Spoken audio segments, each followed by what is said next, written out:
We need to ask the question, what do we need to release?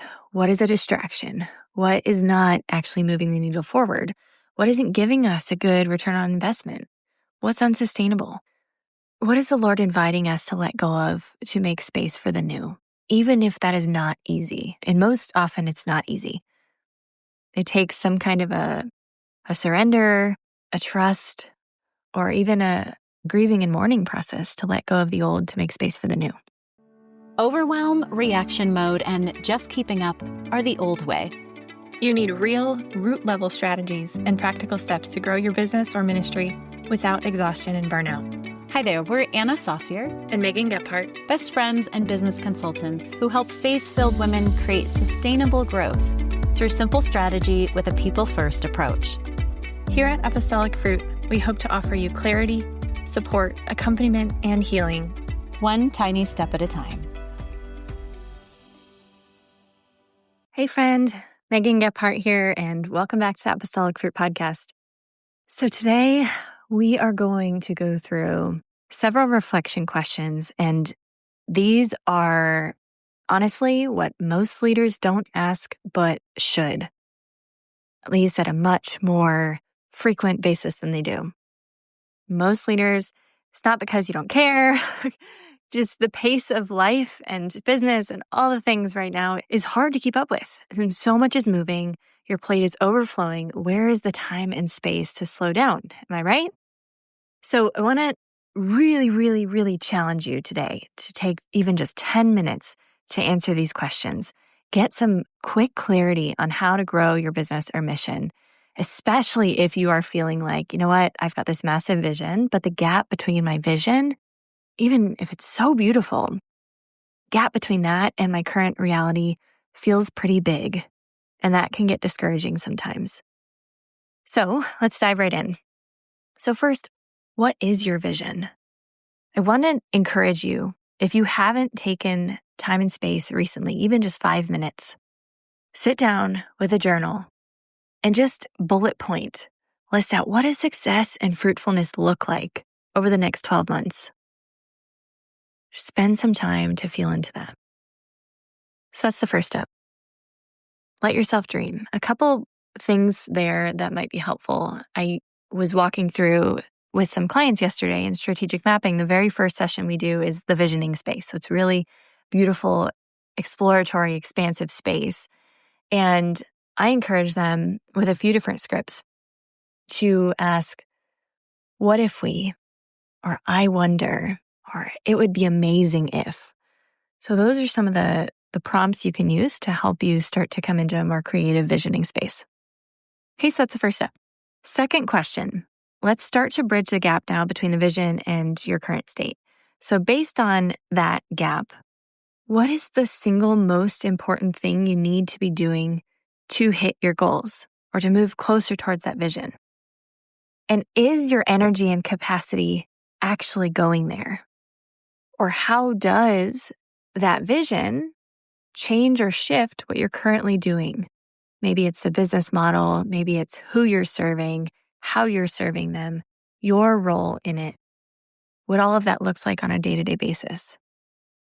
So starting to see what are the distinctions between the current state and what you're spending your time and energy and resources on, and where you actually want to go. Are you focusing on what's most important to actually move in that direction? And if not, what's getting in the way of that? What needs to shift to open more space for this? And another follow-on question here, number 3, if you haven't already started to feel this out, is what do you need to release or let go of then that doesn't actually support the vision?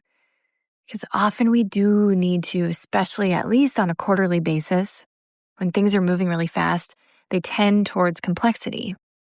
They tend towards chaos and confusion until we pause and we start to wrangle it back in, right? So we need to ask the question, what do we need to release? What is a distraction? What is not actually moving the needle forward? What isn't giving us a good return on investment? What's unsustainable? What is the Lord inviting us to let go of to make space for the new? Even if that is not easy. And most often it's not easy.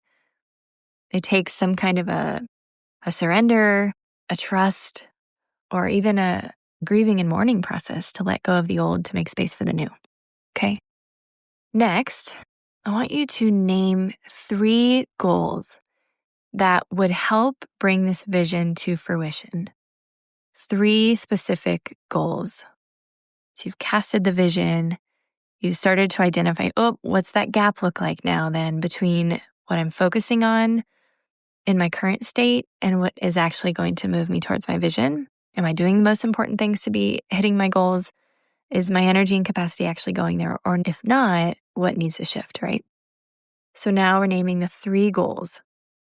And then when you're done with that, for each of those goals, what is a project, one project, or an action step that would support that goal?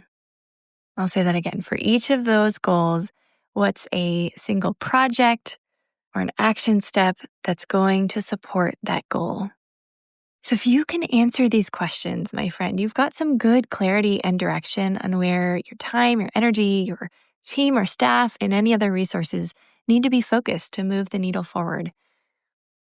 And I really, really want to encourage you not to just hear this, but actually to sit down and carve out the space to answer these questions. Because this is the real work of leadership, especially if right now you feel like you're running on fumes or you're just really pulled into the weeds and you're just like head down trying to get everything done and honestly stay afloat and keep up. Real leadership begins the moment you stop reacting and running a million miles an hour in the doing mode of execution and action taking, and you start to pause and reflect and assess what's actually needed, and then proactively guiding and directing growth. And the truth is, it's going to feel like an active resistance to carve out this space. And it always will. And it always bears fruit. So that's my encouragement to you today. Your next action step, if you're listening to this on the go or you're not in a place where you can sit down and journal on these things, then I want you to set a time in your calendar when you're going to do that. Don't let yourself off the hook there, okay? And finally, if you've never had someone ask you the hard questions and you feel like you're doing the same things you've done in the past years or quarters or months, and you're not seeing the results you want, you are likely giving capacity and resources towards misaligned strategies or tactics, things that are not working for you anymore. They may have worked in the past, but they may not be working anymore. And the reality is the world has changed, the environment has changed, business has changed, your audience has changed, what they are going through has changed, and you have probably changed. So it's time to start looking at what also needs to shift. These hard questions, these sound like simple questions, but sometimes they're not always the easiest to ask ourselves or even just to remember to ask ourselves, right? But we ought to be doing this on a consistent basis. And so these hard questions, though, if you had someone asking you, how do you know you need to do the thing you think you need to do or you think you need to do more of next year? Like if you're thinking to yourself, well, we just need to put more into marketing to get more results. Is that really true? Do you know that that's working? So is it something that needs to be leveraged more? What's working, why, and how do you actually know that? And what's not working, why, and how do you know that? Is success clearly defined? Are your marketing activities directly mapped to income and impact? Or are you doing them just because that's what you've been doing? And to change it would also require a lot of energy and things shifting. And maybe you've been told that that's what you need to do and you've never thought of doing something differently. So anyways, these are the kinds of hard questions we ought to be asking. So I want to encourage you, first and foremost, to carve out even just 10 minutes to ask those first questions I asked. Reset your vision. What does success and fruitfulness look like over the next 12 months? What is it going to take to bridge the gap between the vision and your current state? Make sure your energy and capacity is truly aligned. Make sure you're identifying what needs to shift or be let go of in order to make space to focus on what's most important. And then what are those specific goals and projects or action steps that are going to support the vision? Answer those questions. If you are resonating with this, you're at a critical inflection point where you need to be pausing. You don't need to just do more to hustle harder. You need to create some breathing room, and this is what's going to actually do that. And if you are tired of pushing through and hoping things will shift, or you'll finally catch a break, or you catch that breakthrough that you've been praying for, or you're just waiting for finally when that moment when the time and energy is finally going to pay off. If that's not working for you and you really want to get to the root cause of why, and then let your strategizing and planning and action steps flow from that deeper clarity, then strategic mapping, the signature process that I walk with clients through, that I'm trained and certified to deliver, a full spectrum, evidence-based, values-aligned, strategic evaluation and planning process that's proven across hundreds of industries, this may be the right next step for you. It'll provide the clarity, the direction, the comprehensive 12-month action plan that you need to scale your vision sustainably. Because if you've got a big vision, your organization needs a strategy and the operational structure to match. So let's build that roadmap together. If you want to learn more, you can go to apostolicfruit.com/strategic map. And your next step would just be to schedule a call with me and talk it through and see if this is the right next step for you and how we can meet you where you're at. We hope you loved today's episode. If so, would you take a moment to share it with a friend? If you haven't already, come connect with us human to human at apostolicfruit.com/connect. When you're ready, we'd love to support you more deeply. May the Lord bless you and keep you, make his face shine upon you and be gracious to you, And turn his face toward you and give you peace.